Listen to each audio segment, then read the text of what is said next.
She danced for generals and politicians, seduced military officers for secrets, and was executed by firing squad at age 41. But was Mata Hari actually a spy, or was she just a convenient scapegoat? Espionage in World War I was nothing like the spy movies we watch today. There were no fancy gadgets, no high-tech surveillance, no James Bond saving the world. Instead, there were real people playing deadly games, using whatever they had to steal secrets, sabotage operations, and manipulate enemies, and most of them died in obscurity, their stories buried by governments that didn't want anyone to know what they'd done. This is the story of the spies, saboteurs, and secret agents of World War I, the people who worked in the shadows while millions fought in the trenches. Because understanding espionage during the Great War shows you a completely different side of the conflict, one where information was worth more than battalions, and where one person with the right secret could change the course of battles. When World War I started in 1914, most countries were completely unprepared for the kind of intelligence work the war would require. Sure, they had some spies and intelligence services, but nothing on the scale that would be needed. The war was supposed to be short, and decided by big battles and brave soldiers. Nobody expected it would turn into a 4-year struggle where information and secrets would become as important as guns and ammunition. Before the war, intelligence work was seen as ungentlemanly, something distasteful that civilized nations didn't really do much of. The British had a small intelligence service. The Germans had military intelligence focused mainly on France and Russia. The French had the Deuxième Bureau that kept an eye on Germany. But these were small operations, limited budgets, not many people working in them. The idea that spying was dishonorable came from an older military tradition where war was supposed to be fought openly, honestly, between armies on battlefields. Sneaking around, lying, stealing secrets, these weren't things that honorable soldiers did. This attitude changed quickly once the war started, and everyone realized that information could save thousands of lives or win crucial battles. There was a Victorian-era code of conduct about warfare that assumed both sides would fight according to certain rules. Battles would be fought openly. Armies would wear uniforms. There would be formal declarations of war. Spying violated these gentlemanly rules. It was seen as cowardly, sneaky, beneath the dignity of proper military operations. This mindset was completely inadequate for modern warfare. When the trenches were established and the war became a stalemate, intelligence suddenly became critical. If you knew where the enemy was concentrating troops, you could prepare defenses or launch a counterattack. If you knew when an offensive was planned, you could disrupt it before it started. If you knew the enemy's supply routes, you could cut them off. Information became power in a way it hadn't been in previous wars. The stalemate on the Western Front meant that neither side could win through pure military force. Both sides had strong defenses, millions of soldiers, plenty of artillery and machine guns. Breaking through was incredibly difficult and costly. In this situation, intelligence became a potential game changer. If you knew where the enemy was weak, where to attack, what they were planning, you had an advantage that might allow a breakthrough. Both sides scrambled to build up their intelligence services. They recruited spies, set up spy networks, developed codes and ciphers, created systems for intercepting enemy communications. Intelligence work went from being a small side activity to being a major part of the war effort. Thousands of people ended up working in intelligence by the end of the war. The expansion was rapid and often chaotic. Intelligence agencies went from having dozens of employees to having thousands. They had to train people quickly in skills that normally took years to develop. They had to establish procedures and protocols on the fly. They made mistakes, learned from them, adapted. By the end of the war, intelligence operations were sophisticated and effective, but the learning curve was steep and costly. But recruiting spies was complicated. You needed people who could blend in, who spoke multiple languages, who were good at lying and manipulation, who were brave enough to risk execution if caught. Where do you find people like that? The answer turned out to be everywhere. Spies came from all walks of life, all backgrounds, for all kinds of reasons. Some were motivated by patriotism. They wanted to help their country win the war. These were often the most reliable agents because their motivation was ideological rather than financial. They believed in the cause and were willing to die for it, but patriotism alone wasn't always enough. Spying required skills and temperament that not every patriot possessed. Others were motivated by money. Spying paid well if you survived. Intelligence services would pay for valuable information, sometimes paying huge sums for particularly important secrets. But mercenary spies were unreliable. They might sell information to the highest bidder, play both sides, or simply take money and provide false information. Intelligence services used mercenary spies but didn't fully trust them. Some were motivated by adventure, by the thrill of doing something dangerous and important. These were often young people who found ordinary life boring and were attracted to the excitement of espionage. They were sometimes the most reckless agents, taking unnecessary risks because they enjoyed the danger. Some became very effective spies. Others got themselves and their networks captured because they couldn't resist showing off. Some were forced into it, blackmailed, or coerced by intelligence services that had dirt on them. Maybe they'd committed crimes, had affairs, had debts, had secrets they wanted hidden. Intelligence services would find these vulnerabilities and exploit them. These coerced agents were unreliable and resentful, but sometimes effective because they were desperate. And some just fell into it by accident, finding themselves in positions where they had access to valuable information. A secretary working for a German officer, a hotel owner in occupied Belgium, a businessman who traveled frequently. These people might be approached by intelligence services and recruited, or they might volunteer information on their own initiative. Let's start with the most famous spy of World War I, even though her actual effectiveness as a spy is questionable. Mata Hari was a Dutch dancer and courtesan who became the face of espionage in popular imagination, even though she probably wasn't a very good spy at all. Mata Hari was born Margaretha Geertruida Zelle in the Netherlands in 1876. She had a difficult life, a failed marriage, lived in the Dutch East Indies for a while, then reinvented herself as an exotic dancer in Paris. She called herself Mata Hari, claimed to be a Hindu temple dancer from Java, and performed elaborate dances that usually involved taking off most of her clothes. This was scandalous and exciting in early 1900s Paris, and she became famous. Her early life was marked by tragedy and hardship. Her father went bankrupt when she was young. Her mother died. She married a Dutch colonial officer who was abusive and alcoholic. They had 2 children together, one of whom died young, possibly poisoned by a servant. The marriage fell apart, and she returned to Europe essentially broke and with no prospects.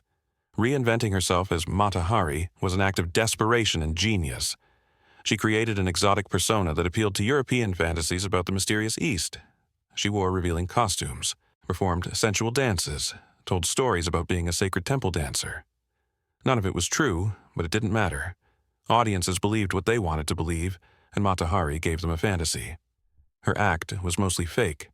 She wasn't from Java, she wasn't a temple dancer, and her dancing wasn't particularly good according to people who knew actual Indian dance. But she was beautiful, confident, and knew how to put on a show.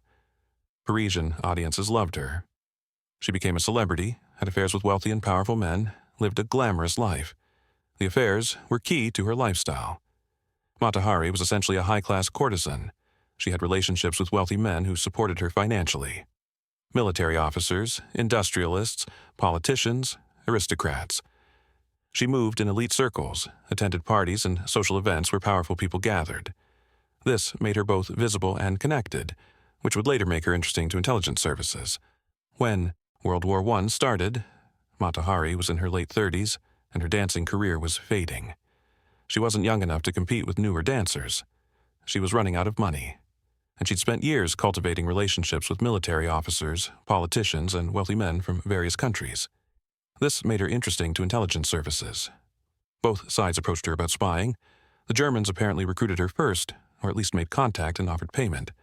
They gave her a codename, H21, and supposedly paid her 20,000 francs to gather information, but there's no evidence she ever provided them with anything useful.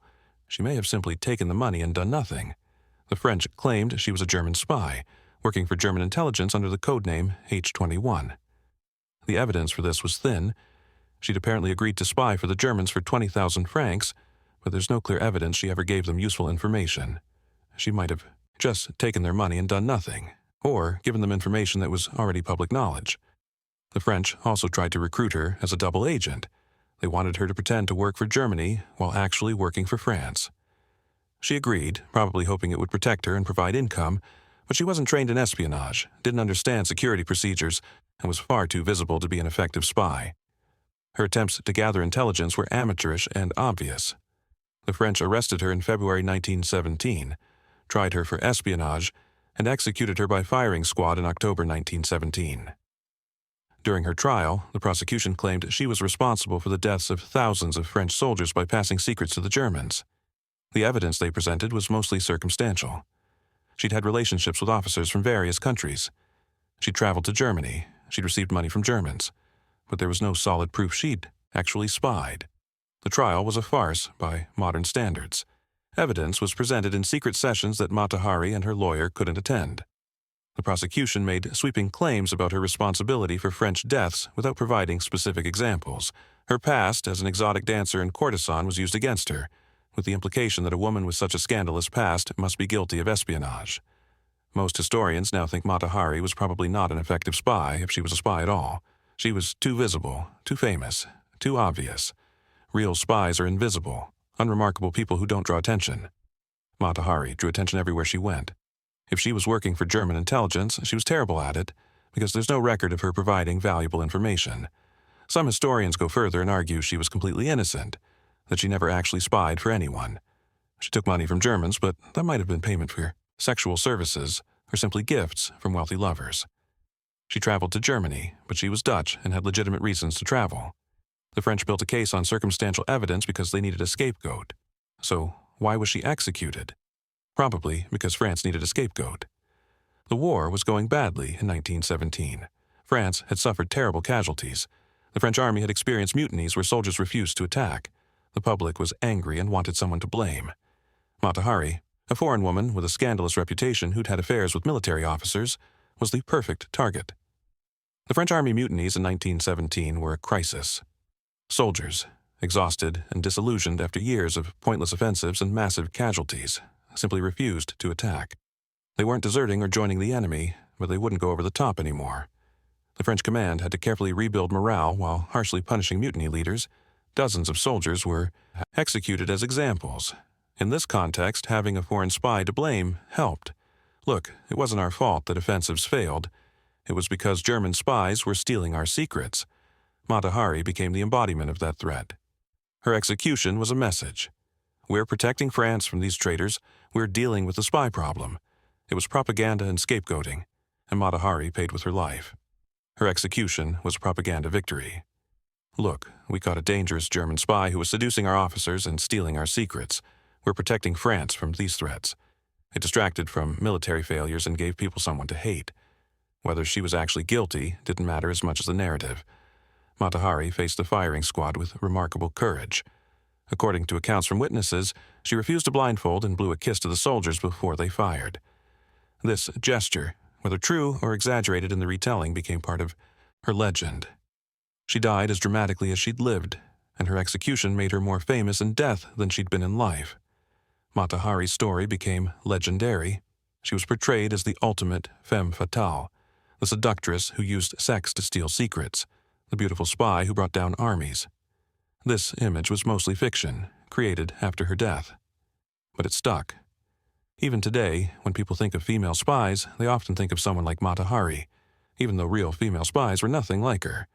The Mata Hari archetype, the sexy female spy who uses seduction to steal secrets, became a staple of spy fiction in movies. From James Bond films to countless novels and TV shows, this image persists. But it's almost entirely fantasy. Real female spies in World War I, and since have rarely operated this way, the femme fatale spy is cinematic, not historical. The real female spies of World War I were very different from Mata Hari. They were nurses, teachers, shop owners, resistance members. They were ordinary women doing extraordinary things, usually at great risk and with no recognition. Louise de Bettigny was a real French spy, far more effective than Mata Hari ever was. She ran a spy network in occupied Belgium and northern France, gathering intelligence on German troop movements, supply lines, artillery positions. She recruited dozens of agents, organized the collection and transmission of information, and provided valuable intelligence to the Allies. The Bettignys came from an aristocratic family that had fallen on hard times. She'd worked as a governess and teacher before the war. When the Germans occupied her region, she initially fled to Britain, but then volunteered to return to occupied territory as a spy. British intelligence trained her and sent her back to establish a network. She was brilliant at the work. She recruited carefully, choosing people who had access to information and were trustworthy. She established secure methods for collecting information and getting it back to British intelligence. She created a network that eventually included over 100 agents. The intelligence they provided was detailed, accurate, and timely. De Bettigny's operated in German-occupied territory, which was incredibly dangerous. If caught, she'd be executed. She disguised herself as a peasant woman selling lace, which gave her an excuse to travel between villages. She'd collect information from her agents, memorize it because writing it down was too dangerous, then smuggle it back to Allied intelligence. Her cover story was perfect. A woman selling lace would naturally travel from village to village, talking to people, visiting homes. The Germans wouldn't suspect an older woman in peasant clothes of being a spy. She could gather information while appearing to be conducting innocent business. This is how real espionage works. Being invisible, unremarkable, someone nobody would suspect, and she had an extraordinary memory. She'd meet with multiple agents in a day, receive detailed information from each, memorize it all, then transmit it to her handlers. She couldn't write things down because if she were searched and documents were found, she'd be immediately exposed, so everything had to be kept in her head until she could pass it along. She was eventually caught in 1915 when one of her agents was arrested and gave her up under interrogation. The Germans tried her and sentenced her to death, but the sentence was commuted to hard labor. She died in prison in 1918 from an abscess caused by the harsh conditions. After the war, France recognized her contributions and awarded her military honors. But during the war, almost nobody knew about her because that's how real spies work. Her arrest came after months of successful operations. She'd been providing intelligence that helped the Allies understand German positions and plans. But one weak link in her network led to the whole thing unraveling. The Germans arrested one of her agents, interrogated him harshly, and he gave up names. They rolled up her network systematically, arresting dozens of people. De Bettigny refused to cooperate with her interrogators. She wouldn't give up names of other agents or details about her network. The Germans couldn't get her to betray her people. This loyalty probably saved lives, as there were parts of her network the Germans never discovered. But it also meant she faced harsher treatment in prison. The conditions in German military prisons were brutal. De Bettigny developed an abscess that wasn't properly treated. The infection spread. She suffered terribly but received minimal medical care. By the time she died in September 1918, just 2 months before the war ended, she was unrecognizable from the confident, capable woman who'd run one of the war's most effective spy networks.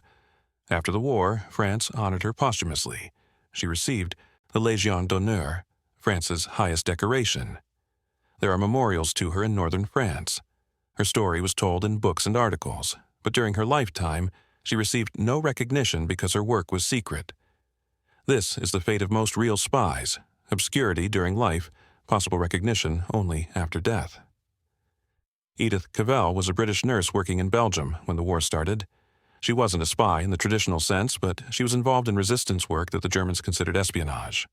Her clinic in Brussels became part of an underground network that helped Allied soldiers escape from occupied Belgium back to Allied lines. Cavell was 49 when the war started. She'd spent her career building a nursing school in Brussels, training nurses, caring for patients. She was deeply religious, motivated by Christian duty to help others. When the war started and Belgium was occupied, she saw wounded Allied soldiers who'd been left behind and decided she had to help them. Her clinic treated wounded soldiers from both sides. German soldiers were treated alongside British and French soldiers. Cavell believed that medical care should be provided to everyone regardless of nationality. But while treating everyone, she was also helping Allied soldiers escape, which the Germans saw as espionage and treason. Cavell and her colleagues would hide wounded Allied soldiers, treat them, give them civilian clothes, provide false papers, and help them get to the Dutch border where they could reach safety. She helped over 200 soldiers escape. This was incredibly dangerous work. The Germans considered it espionage and sabotage, punishable by death. The escape network was sophisticated. Wounded soldiers would be brought to the clinic secretly, often at night. They'd be hidden in the building while recovering from their wounds. Once healthy enough to travel, they'd be given civilian clothes, false identity papers, money, and detailed instructions for reaching the Dutch border. Guides would lead them part of the way. Then they'd continue alone or in small groups. The network stretched across Belgium, with safe houses along the escape route. Farmers would hide soldiers in barns. Families would shelter them for a night. Priests would provide sanctuary in churches. It was a community effort, with dozens of people risking their lives to help Allied soldiers escape. Cavell was at the center of this network, coordinating the operations. She was arrested in August 1915, tried, and executed by firing squad in October 1915. Her execution caused international outrage. She was a nurse, a woman, someone who dedicated her life to helping people. The Germans defended the execution by saying she'd admitted to helping enemy soldiers escape, which was spying, but the international community saw it as barbaric. The Germans actually had a legitimate legal case. Under the laws of war, helping enemy soldiers escape was espionage. Cavell had admitted to doing exactly that. From the German military perspective, she was guilty of a crime punishable by death. They executed her according to their legal procedures, after a trial where she confessed. But legally correct doesn't mean morally right or politically wise. The execution of a middle-aged nurse who'd been helping wounded soldiers was a propaganda disaster for Germany.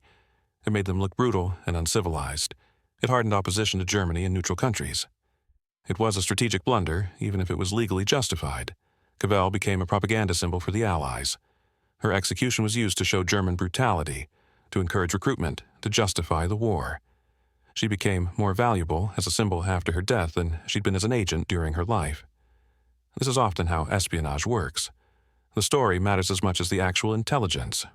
Recruitment posters showed Cavell's face with slogans like, "Remember Edith," "Cavell," and "Enlist Today." Her execution was portrayed as murder of an innocent nurse.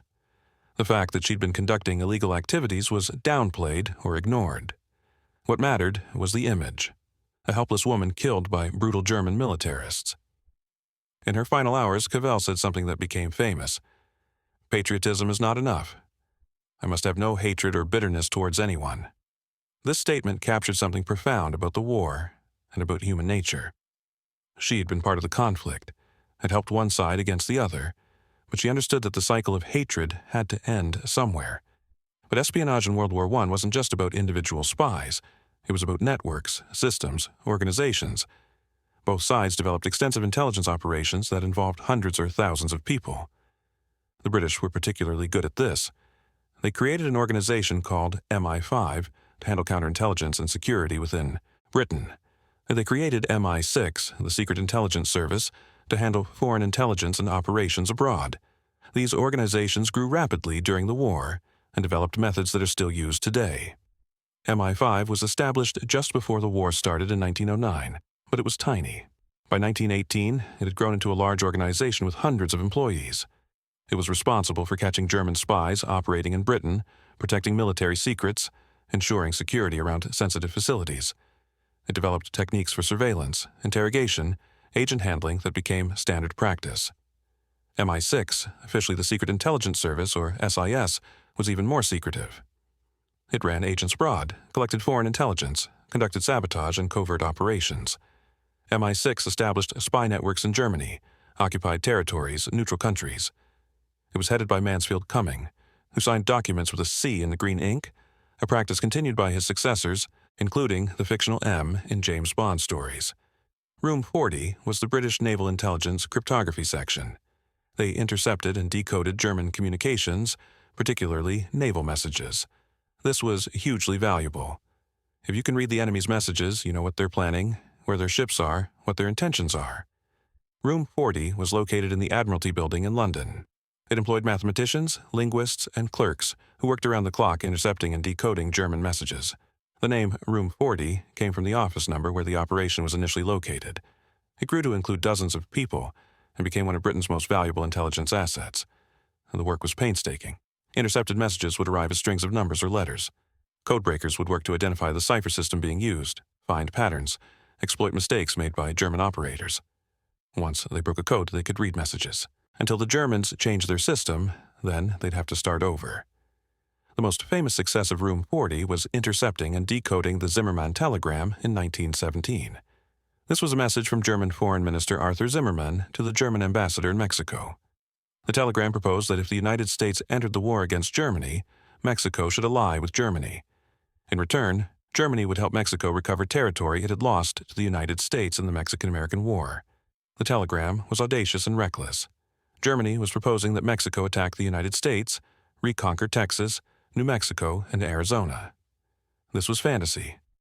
Mexico had neither the military capability nor the desire to attack the United States, but the proposal itself was inflammatory enough to change American public opinion. Room 40 intercepted the telegram, decoded it, and faced a dilemma. The intelligence was incredibly valuable, but revealing it would tell the Germans that Britain could read their codes. They might change their cipher systems, costing Britain this intelligence advantage. But the potential to bring America into the war was too valuable to pass up. This was explosive. The British decoded the telegram, gave it to the Americans, and it was published in American newspapers. American public opinion, which had been divided about entering the war, turned sharply against Germany. How dare Germany try to manipulate Mexico into attacking the United States? The Zimmermann telegram was one of the factors that led to American entry into the war in April 1917. The British were clever about how they revealed the telegram. They obtained a copy from the Mexican Telegraph Office so they could present it as coming from there rather than from their own code-breaking operations. This protected their intelligence sources and methods. The Germans believed the leak came from Mexico, not from British code-breaking, so they didn't immediately change their cipher systems.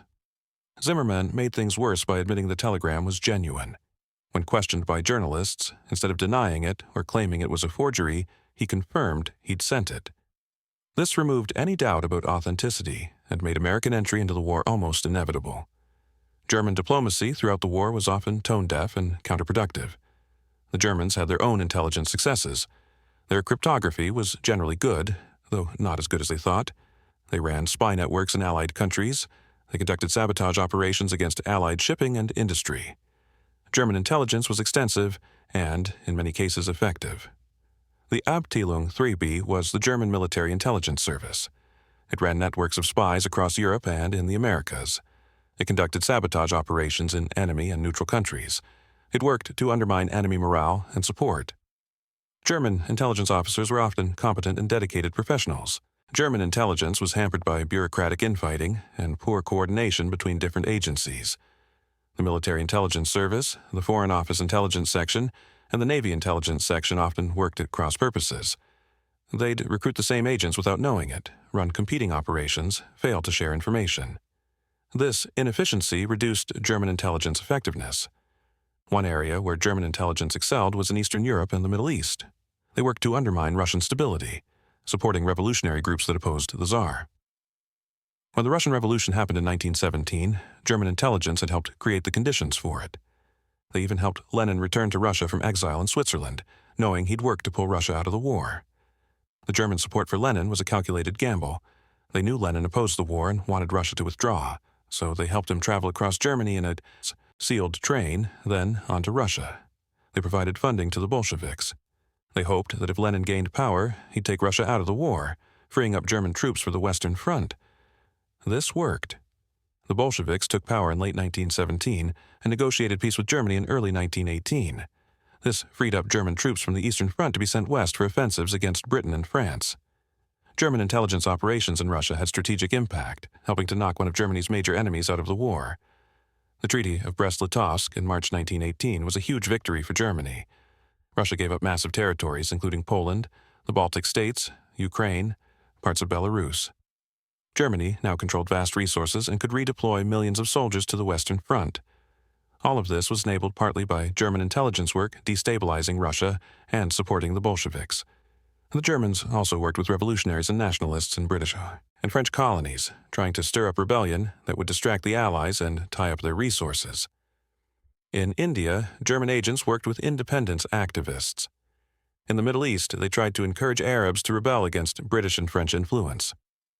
Some of these efforts had limited success, but they showed strategic thinking about how to use intelligence and covert action. The Ghadar conspiracy was a German-supported attempt to incite rebellion in India. German agents provided money and weapons to Indian nationalists who wanted independence from British rule. The plan was to organize mutinies in the Indian Army and uprisings across India. It was discovered and mostly foiled by British intelligence, but it showed how far-reaching German intelligence operations were. In the Middle East, the Germans supported Ottoman Turkey and tried to encourage jihad against the British and French. German agents worked with Arab tribal leaders, offered money and weapons, tried to convince them to fight against British influence.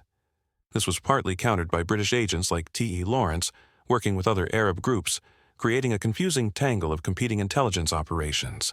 Sabotage was another major aspect of espionage during World War I. Both sides tried to disrupt each other's industrial production, destroy supplies, damage infrastructure.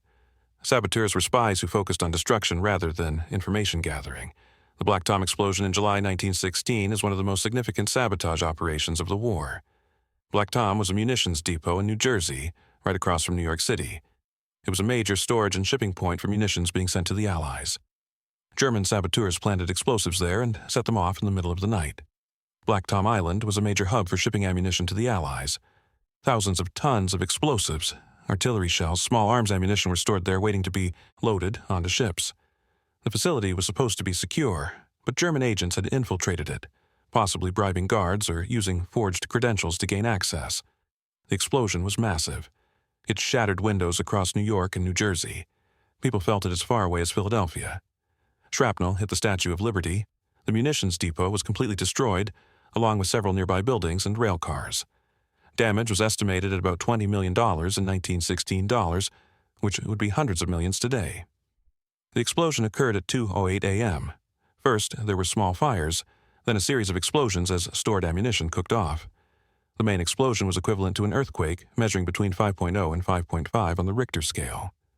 Windows broke as far as 25 miles away. People in Manhattan were thrown from their beds by the shockwave. Nobody was killed directly by the explosion, though several people died from related injuries and some died later from the chaos it caused.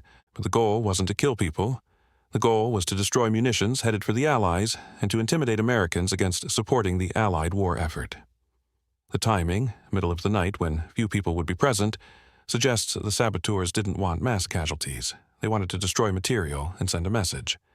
Killing large numbers of Americans would have been counterproductive, likely pushing America toward war. So they planned the operation to minimize casualties while maximizing destruction. For years, it was unclear what had caused the explosion. Authorities suspected sabotage, but couldn't prove it. It wasn't until well after the war that investigations confirmed German involvement. German agents had infiltrated the facility and planted explosives. This was part of a broader German sabotage campaign in the United States before America entered the war. The investigation was complicated by the fact that the explosion destroyed most physical evidence. But over time, testimony from German agents who were captured or defected, along with documents discovered after the war, confirmed that German military intelligence had planned and executed the operation. German agents had been operating a sabotage network across the United States. Germany was conducting covert war against the United States while officially being at peace with it. German agents were sabotaging factories, destroying supplies, sinking ships. This was risky because if discovered, it could push America into the war. And eventually that's exactly what happened. American entry into the war was partly motivated by German submarine warfare, but also by these sabotage operations and the Zimmermann telegram. Other sabotage operations included setting fires in factories producing war materials, contaminating supplies, organizing strikes in key industries. German agents would pose as workers, gain access to facilities, then cause damage. Sometimes the sabotage was subtle, causing equipment malfunctions or production delays rather than obvious destruction. Sabotage wasn't just conducted in neutral countries. Both sides also tried to sabotage each other's operations in the actual war zones. Commandos would sneak behind enemy lines to blow up bridges, cut communication lines, destroy supplies. These operations were dangerous and had high casualty rates, but they could disrupt enemy operations at crucial moments. Behind-the-lines raids required small teams of specially trained soldiers. They'd infiltrate enemy territory at night, locate their target, plant explosives, and try to escape before the explosives detonated. Many raiders didn't make it back. They'd be killed in firefights, captured and executed, or simply lost in enemy territory. Lawrence of Arabia, T.E. Lawrence, is one of the most famous figures associated with sabotage during World War I. He was a British intelligence officer who worked with Arab forces to rebel against Ottoman Turkish rule. Lawrence and the Arabs conducted a guerrilla campaign that included extensive sabotage. Lawrence was an archaeologist and scholar who knew the Middle East well. He spoke Arabic, understood Arab culture, and had spent years in the region before the war. When the war started, British intelligence recruited him because of his expertise. He was sent to work with Arab tribal leaders who were rebelling against Ottoman rule.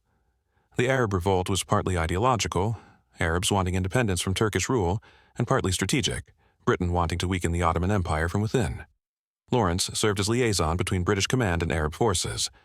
But he went beyond just coordination. He became deeply involved in Arab operations, leading raids, planning strategy, becoming a legendary figure among the Arabs. They blew up railroad tracks to disrupt Turkish supply lines. They attacked Turkish outposts and garrisons. They destroyed communications, infrastructure. They made it very difficult for the Turks to maintain control over the vast deserts of the Middle East. This tied down Turkish troops that might otherwise have been used against the British on other fronts. The railroad sabotage was particularly effective. The Hejaz Railway ran from Damascus to Medina, supplying Turkish forces in the Arabian Peninsula. Lawrence and Arab fighters would attack the railway repeatedly, blowing up tracks, destroying bridges, ambushing trains. The Turks had to devote significant resources to defending the railway. which diverted them from other operations. Lawrence developed innovative tactics for these raids. Small, mobile forces of Arab fighters would strike quickly and then disappear into the desert before Turkish reinforcements could arrive. They used their knowledge of the terrain to their advantage, attacking in places where the Turks couldn't easily pursue them. The raids were militarily effective and psychologically demoralizing to the Turks.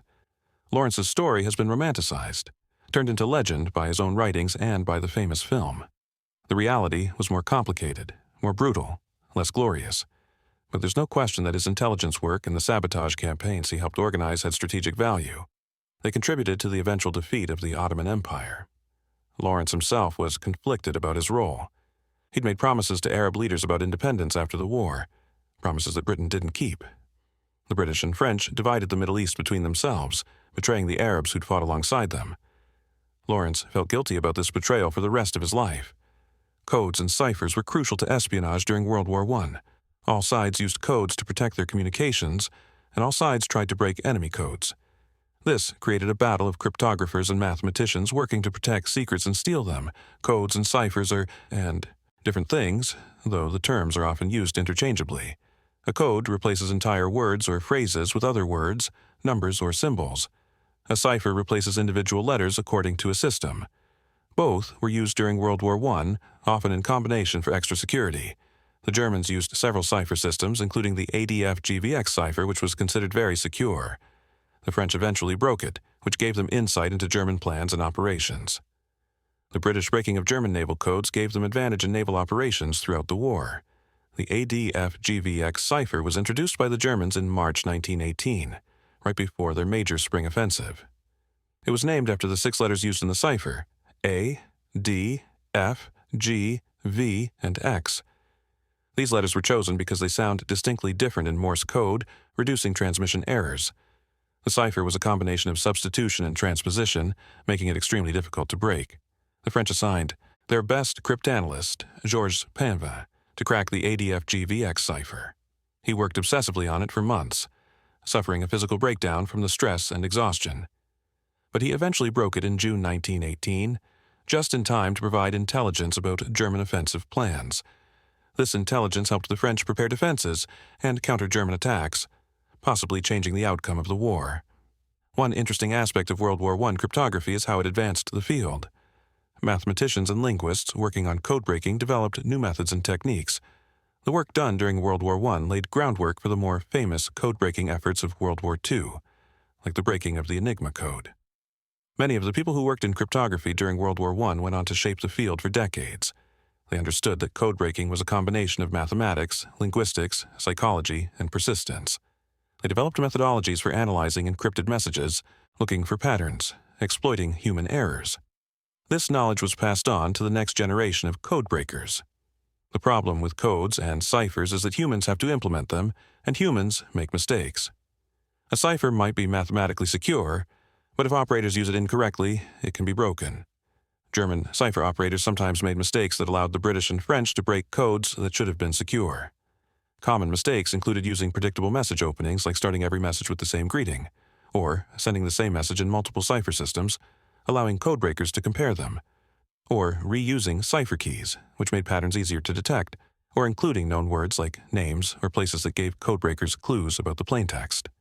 Cipher operators were often young soldiers with minimal training, working under stress in difficult conditions. They'd make mistakes, take shortcuts, fail to follow procedures. These small, human errors created vulnerabilities that skilled codebreakers could exploit. The battle between codemakers and codebreakers was as much about human psychology as about mathematics. Counterintelligence was as important as intelligence gathering. You needed to protect your own secrets while stealing the enemy's. This meant finding and stopping enemy spies, preventing sabotage, maintaining security around military operations. Counterintelligence involved surveillance, interrogation, infiltration of enemy networks, and turned agents. You'd watch suspected spies, monitor their contacts, build cases against them. You'd interrogate captured spies to learn about their networks and handlers. You'd try to infiltrate enemy intelligence services by planting your own agents. And you'd turn captured agents, convincing or forcing them to work for you instead. All sides executed spies during World War I. If you were caught spying, the penalty was usually death. This was legal, under international law. Spies were not protected by the rules of war. If you were a soldier in uniform who was captured, you became a prisoner of war. If you were a spy caught out of uniform or under false identity, you could be executed. The legal distinction was clear. Soldiers fighting openly in uniform were protected by the laws of war. Spies operating in disguise or under false pretenses were not. This wasn't considered cruel or unusual. It was accepted international practice. Spying was illegal, and the penalty for illegal activity during wartime was death. Dozens, maybe hundreds of people were executed as spies during World War I. Some were actual spies. Others were probably innocent, victims of paranoia and poor intelligence. In the climate of war, with fear and suspicion everywhere, it was easy to accuse someone of being a spy and hard for them to prove they weren't. The standards of evidence varied widely. Some trials were relatively fair, with actual evidence presented and the accused given a chance to defend themselves. Others were kangaroo courts where the verdict was predetermined.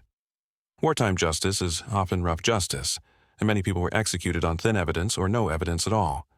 The British executed several people in the Tower of London during the war, the last executions that took place there. Most were German spies caught operating in Britain. The Germans executed Allied spies in occupied territories and in Germany itself. The French executed people they suspected of spying for Germany. Everyone was executing spies, and standards of evidence were often low. One of those executed in the Tower of London was Karl Hans Lodi, a German naval reserve officer who was spying in Britain. He was caught sending reports back to Germany about British naval movements. He was tried, convicted, and executed by firing squad in November 1914. He was the first person executed in the Tower in over 150 years. Lodi faced his execution with dignity. He wrote a letter to his family saying he was proud to die for Germany. The British soldiers on the firing squad reportedly admired his courage. This kind of respect between enemies was common in espionage, even as they killed each other. There was a recognition that spies on both sides were doing their duty as they understood it. This created a climate of fear and suspicion. People were afraid to do anything that might look suspicious because they could be accused of spying. The paranoia was probably worse than the actual espionage threat in most cases. Yes, there were real spies, but there were also thousands of innocent people who fell under suspicion. Spy mania gripped all the combatant nations. People reported their neighbors for speaking with foreign accents, for acting suspiciously, for having German-sounding names. Many of these reports were baseless, motivated by personal grudges, ethnic prejudice, or simply paranoia, but authorities had to investigate them all, which absorbed resources and created an atmosphere of distrust.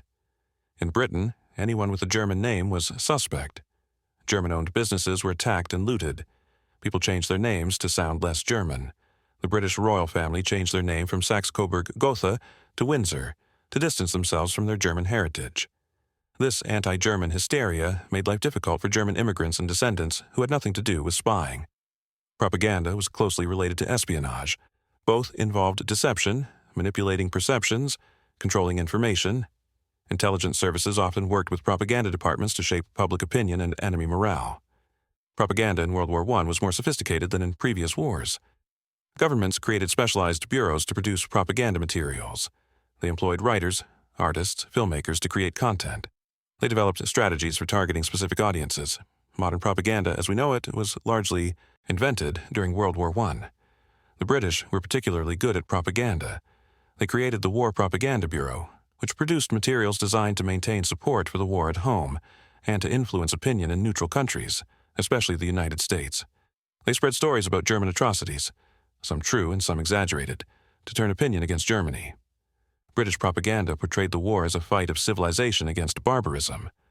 The Germans were depicted as Huns, savage invaders destroying culture and killing innocents.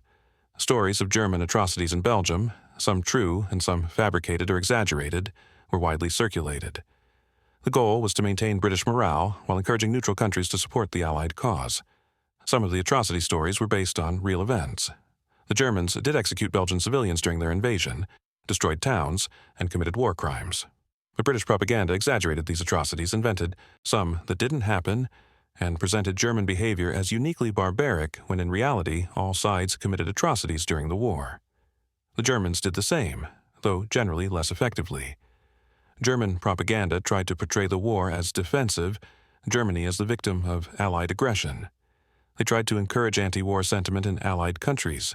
They spread their own atrocity stories about how the Allies were treating German prisoners or civilians. German propaganda was hampered by several factors. Germany had less access to neutral countries like the United States, making it harder to spread their message. German culture and diplomacy were often tone-deaf to foreign audiences, failing to understand what would resonate. And Germany's actual actions, like submarine warfare and the invasion of Belgium, made it hard to portray themselves as victims. Propaganda and intelligence worked together because intelligence gathering included monitoring enemy morale and public opinion. If you knew the enemy population was war-weary, you could target propaganda to increase that war-weariness. If you knew certain regions were dissatisfied, you could encourage rebellion or resistance. Intelligence services would gather information about public opinion through various means. They'd read enemy newspapers, monitor letters and diaries of captured soldiers, debrief refugees and defectors. This information would be analyzed to understand enemy morale and identify vulnerabilities that propaganda could exploit. Double agents were particularly valuable. A double agent is someone who pretends to spy for one side but is actually working for the other. Or sometimes someone who spies for both sides, giving each side information that benefits themselves. Double agents could feed false information to the enemy, learn what information the enemy wanted, and even identify other enemy spies. The most famous double agent system was developed by the British in World War II, but the techniques were pioneered in World War I. The idea is to capture an enemy spy, turn them so they work for you, but let the enemy think they're still loyal. The double agent then feeds carefully crafted false information to the enemy while providing real intelligence about enemy operations to you. The problem with double agents is trust. How do you know your agent isn't actually working for the other side? Intelligence services developed elaborate systems to test and verify loyalty, but these weren't foolproof. There are cases from World War I where spies successfully played both sides, taking money from both, giving information to both, and nobody was entirely sure where their real loyalty lay. Some spies were triple agents, or even more complex. They'd work for one side while pretending to work for another, while actually working for a third. The layers of deception could become so complex that even the spies themselves weren't sure who they were really working for. This kind of operation was risky, because it was easy to get caught in your own lies. One of the interesting things about World War I espionage is how much of it was improvised. Nobody had done this on such a large scale before. Intelligence services were figuring things out as they went along, learning from mistakes, developing new methods. Many of the techniques and organizational structures created during World War I became standard practice for intelligence services afterward. Before World War I, intelligence work was small-scale and focused mainly on military matters. During the war, it expanded to include political intelligence, economic intelligence, technical intelligence, counterintelligence, covert action. Intelligence became a comprehensive discipline with multiple specialties and a permanent place in military and government structures. The importance of technical intelligence also became clear during World War I. This is intelligence gathered through technology rather than human spies. Signals intelligence, intercepting and decoding enemy communications, proved incredibly valuable. Photo reconnaissance, taking pictures from aircraft to see enemy positions and activities, became standard practice. Technical intelligence had the advantage of being less dependent on human agents who might be unreliable or compromised. A photograph from an aircraft was objective evidence of enemy positions. An intercepted message, once decoded, revealed actual enemy plans. Technical intelligence complemented human intelligence, providing verification and additional perspective. Aircraft changed intelligence gathering completely. Before aircraft, you had to rely on scouts and spies to tell you what the enemy was doing. With aircraft, you could fly over and see for yourself. You could take photographs, count troops, identify artillery positions, map trenches. This was revolutionary. Early aerial reconnaissance was primitive. Observers would sit in open cockpits with handheld cameras, trying to take pictures while the plane bounced around. The cameras were bulky and difficult to use. The photos were often blurry or taken from the wrong angle. But even poor quality photos were better than no information at all. Both sides developed specialized reconnaissance aircraft and trained pilots and observers in intelligence gathering. Photo interpretation became a skill. Analysts would study photos, looking for changes that indicated enemy activities. Are there new trenches, new artillery positions, concentrations of troops or supplies? This information would be analyzed and used for planning. Photo interpreters developed techniques for extracting maximum information from photos. They'd compare photos taken at different times to detect changes. They'd use stereoscopic viewers to see photos in 3 dimensions, making it easier to identify features. They'd measure distances and angles to calculate positions and sizes of objects. Photo interpretation became a science. The Germans were actually ahead of the Allies in aerial reconnaissance early in the war. German reconnaissance aircraft were better designed, their cameras were better, their analysts were well trained. This gave Germany an intelligence advantage that helped in their early operations. The Allies caught up and eventually surpassed German capabilities, but it took time. German aerial reconnaissance helped them identify weak points in Allied lines, locate artillery positions, track troop movements. This intelligence was shared with German commanders who used it for planning attacks. The Germans understood the value of aerial reconnaissance and invested in developing it. Signals intelligence, intercepting radio and telegraph communications also became crucial.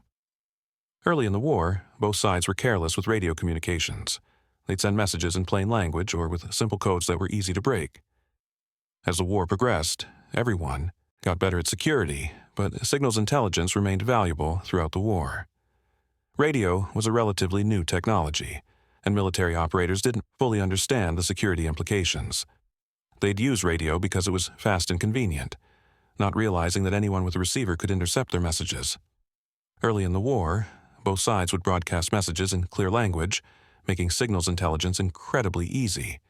As the war went on and everyone realized their messages were being intercepted, security improved, messages were encrypted, radio operators were trained in security procedures, and transmission protocols were established.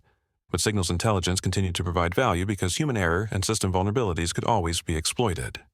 The combination of human intelligence, signals intelligence, and photo reconnaissance gave commanders a much fuller picture of what the enemy was doing than had been possible in previous wars. This didn't always translate into victory, because knowing what the enemy is doing and being able to do something about it are two different things. But information was better than ignorance. Intelligence could tell you where the enemy was concentrating for an attack, but if you didn't have reserves to counter it or if your own forces were too weak, the intelligence didn't change the outcome.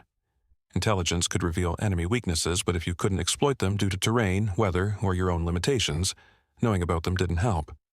Intelligence was valuable, but not decisive on its own. World War I espionage was often unglamorous and brutal. Real spies weren't dashing heroes having adventures.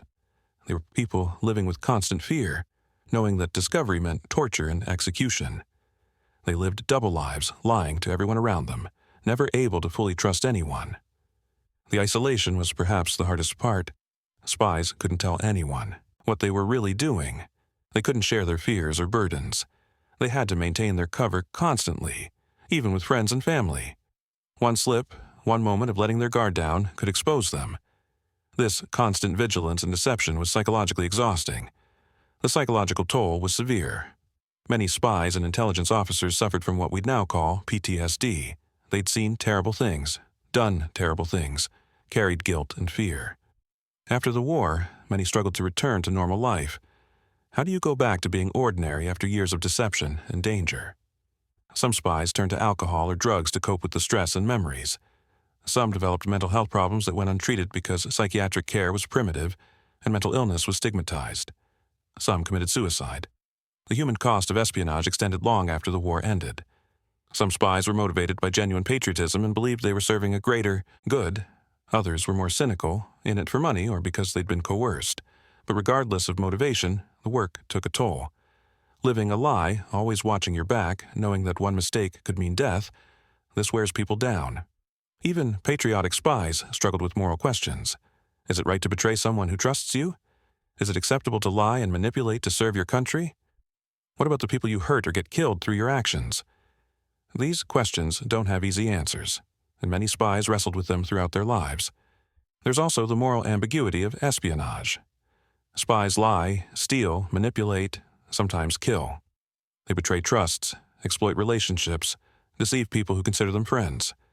Even if you believe your cause is just, these actions have moral weight.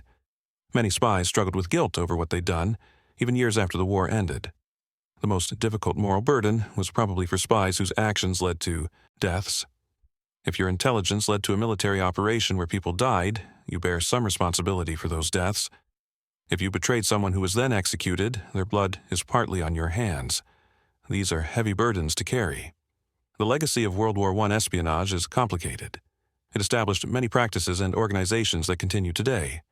MI5 and MI6 in Britain, the various intelligence services in other countries, many of these trace their roots to World War I. The techniques developed then, human intelligence networks, signals intelligence, photo reconnaissance, counterintelligence, these became standard. The institutional memory and culture of intelligence services were shaped during World War I. The idea that intelligence as a permanent, essential government function was established. The relationships between intelligence services and military commands, between intelligence and policymakers, these were worked out during the war. But World War I espionage also showed the limits of intelligence. Having information doesn't guarantee victory. You can know everything about enemy plans and still lose because you don't have the resources or capability to counter them. Intelligence is valuable, but it's not a magic solution. There were cases during World War I where commanders had perfect intelligence about enemy plans, but still lost battles because the enemy was stronger or better positioned. Intelligence can give you an advantage, but it doesn't change fundamental balances of power. A weak army with good intelligence will still lose to a strong army with poor intelligence. The spies of World War I worked in obscurity. Most of their names are forgotten. Most of their operations remain classified even a century later. Governments don't like revealing intelligence methods and sources, even historical ones. So we'll probably never know the full story of World War I espionage. Files remain classified in archives across Europe. Some have been destroyed, deliberately or accidentally. Some spies took their secrets to the grave, never revealing what they'd done. The full extent of World War I espionage, the complete network of agents and operations, will probably never be known. What we do know is that thousands of people risked everything to gather information, conduct sabotage, run networks, break codes. Some were heroes who saved lives and helped win the war. Others were villains who caused harm for money or ideology. Most were somewhere in between. Ordinary people caught up in extraordinary circumstances, doing what they thought was right or necessary. The moral landscape of espionage is complex. Was Louise de Bédigny a hero for spying on Germany? Yes, from the Allied perspective. Was she a villain? Yes, from the German perspective. She was brave, clever, and dedicated. She was also a spy who gathered information that led to German deaths. Both things are true, and they're not contradictory. The popular image of World War I is trenches, artillery, poison gas, mass casualties. But there was this entire shadow war happening at the same time. Spies stealing secrets, saboteurs destroying supplies, codebreakers deciphering messages, double agents playing both sides. This shadow war was less visible, but no less important than the fighting on the battlefields. Understanding the shadow war helps us understand the entire war better. The decisions commanders made were based partly on intelligence. The resources available were affected by sabotage. The outcome of battles was influenced by decoded messages and reconnaissance photos.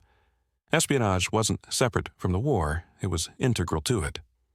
Espionage in World War I shows that war is about more than just military force. It's about information, deception, psychology. It's about knowing your enemy's plans and keeping them from knowing yours. It's about small groups of people working in secret to gain advantages that can affect the outcomes of battles involving millions. The spies and saboteurs of World War I deserve to be remembered, even though many of their names and stories are lost to history. They were part of the war effort, part of the story of the Great War. Some were brave, some were clever, some were lucky, some were none of these things, but they were there, working in the shadows, playing a game where the stakes were life and death and the outcome of the war. Mata Hari, whether she was actually a spy or not, became the face of espionage in popular imagination. But the real spies were people like Louise de Bédigny, running networks in occupied territory at a constant risk of death. Like the codebreakers in Room 40, deciphering German messages that would help the Allies win naval battles. Like the saboteurs who destroyed supplies and infrastructure behind enemy lines. These people worked without recognition, without glory, often without even being acknowledged by their own governments. If they succeeded, nobody knew. If they failed, they died. It was thankless, dangerous work that required courage, intelligence, and a willingness to live in constant danger. The story of espionage in World War I is still being uncovered. Archives are still being opened, documents are still being declassified, new information is still coming to light. Each new revelation adds to our understanding of how the war was really fought, beyond the trenches and battles that dominate the history books. Every few years, new documents emerge from archives, revealing operations that were kept secret for decades. Spies who were never publicly acknowledged are finally named. Operations that were successful but never publicized are finally described. The story becomes more complete, though it will probably never be fully complete. Spies, saboteurs, and secret keepers were everywhere during World War I, working in the shadows, fighting a different kind of war. Their stories are less known, but no less important than the stories of soldiers in trenches. They remind us that war is complex, that victory requires more than just military strength, and that sometimes one person with the right information at the right time can change everything. The espionage war within World War I was a war of wits, courage, and deception. It was fought by people whose names we'll mostly never know, whose actions shaped events in ways that weren't visible at the time. They operated in a world of moral ambiguity, where right and wrong weren't always clear, where loyalty and betrayal were often indistinguishable. These spies weren't the glamorous figures of fiction. They were ordinary people doing extraordinary things in impossible circumstances. They lied, stole, betrayed, and sometimes killed, all while believing they were serving a greater good. Whether they were right is something each of us has to judge for ourselves. The shadow war of espionage in World War I reminds us that history is more complex than we usually think. Behind every battle, behind every political decision, there were secret operations and hidden motives. Understanding these hidden aspects doesn't change the basic facts of the war, but it does make the story richer and more human. Watch the next video to uncover more forgotten history.